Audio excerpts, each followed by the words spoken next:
సాహితీ సంస్కృతి రంగాల్లో వాళ్ళకు చెప్పుకునే స్వేచ్ఛ ఉండాలి, వాళ్ళు మాట్లాడిన వాళ్ళే. అవి ఎప్పుడు కూడా రాజ్యంతో దగ్గర వాళ్ళకు ఒక ప్రత్యామ్నాయ గొంతుకను వాళ్ళు మాట్లాడే ఈ వేదిక ప్రభుత్వ వేదికలపైన వాళ్ళు మాట్లాడే స్వేచ్ఛ ఉంటే వాళ్ళకు ప్రభుత్వాలకు ఉపయోగపడుతుంది. ఇప్పుడు ఏ సైన్స్ ప్రకారంగా ఏదైనా ఘర్షణ ఐక్యత వల్ల అది గరీభవిస్తుంది, ఘర్షణ వల్ల అభివృద్ధి ఉంటుంది. ఏదైనా సరే మార్క్స్ చెప్తాడు, నా సిద్ధాంతాన్ని సజీవంగా ఉంచాలంటే మీరు నా సిద్ధాంతాన్ని ప్రశ్నించాలంటాడు. కానీ కమ్యూనిస్ట్ రాజ్యాల్లో జరగలే, ఛాందస రాష్ట్రాలు అసలు జరగదు.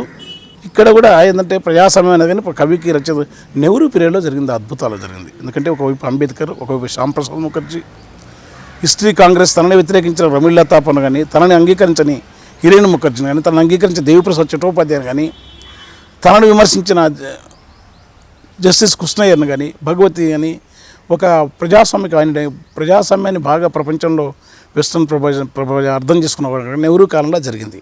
పాలకులు ప్రజాస్వామ్యాన్ని ఇష్టపడితే చాలా మంచి మార్పు ఉంటాయి, డెవలప్. అందుకే ఆయన భిన్నాభిప్రాయాలను ఒక దగ్గర కూర్చోబెట్టేది. సుందరయ్య గారు వస్తే నెహ్రూ లేచిలే వాడేది, నీలం సంజీవ రెడ్డి సుందరయ్య గారు వస్తే లేచిలేదు. ప్రజాస్వామ్యంలో ఆ పత్రం నెహ్రూ వరకు జరిగింది అది. ఆ తర్వాత క్రమక్రమంగా అది పోయింది, ప్రజాస్వామిక వాతావరణం చెడిపోయింది. ఎప్పుడైనా సరే ప్రశ్నించే గొంతులు, ప్రత్యామ్నాయ వాదాలు ఉంటే చాలా ఆరోగ్యకరమైన సమాజం. ఎందుకంటే మనమంతా కూడా ఈ పార్టీ పుట్టి మనం పుట్టే ముందు మనుషులం, పార్టీల తర్వాత మొత్తం మానవ సమాజంలో ఒక భాగం కనుక ఈ వీసే గాలి, మోసే నేల, పొంగే గంగ, పొద్దు నింగి, ఐదింటి రూపం ఈ గూటి దీపం. మనం విడివిడిగా లేవు. అజంతా చెప్పినట్టు ముక్కలుగా మన ముఖాలు వేరనిపించినా, మన చర్యలు వేరనిపించినా, మన ఆత్మగతమైన మన మూలం అంతా ఒకటే. ఈ దుఃఖం ఎవరికి దుఃఖమైనా మనం ఏడుస్తాం, ఎవరికి సమాజంలో ఏ భాగం కన్నీరు పెట్టినా మనకు బాధ ఉంటుంది.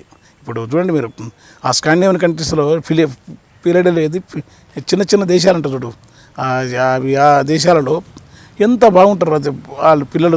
ఫిన్లాండ్ చిన్న దేశాల్లో సైన్యం లేకుండా కూడా కొన్ని దేశాల్లో సైన్యం అనేది లేకుండా కూడా వెళ్తున్నారు, అంత క్రౌర్యం లేకుండా, కఠినమైన శిక్షలు లేవు, కానీ నాగరికంగా ఉంటున్నారు.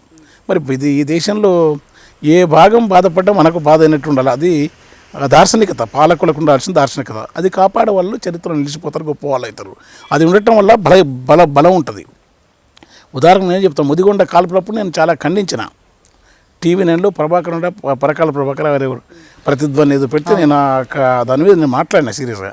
మళ్ళీ 2-3 రోజులకి రాజశేఖర గారు పిలిచిండ్రు, ఏమో కవి ముదిగొండ విషయంలో మీరు ఇట్లనే అన్నప్పుడు ఏమనలేనా అంటే అది నాకు ఒక ఆశ్చర్యం. నేను ఎందుకు మళ్ళీ సార్ దగ్గర పిలిస్తే నాకు రవిచంద్రన్ బాగా తెలుసు, ముదిగొండ మీరు టీవీలో కూడా కొడితే వస్తుంది, చాలా గట్టిగా మాట్లాడినా, రాజ్యం విజయం మాట్లాడినా.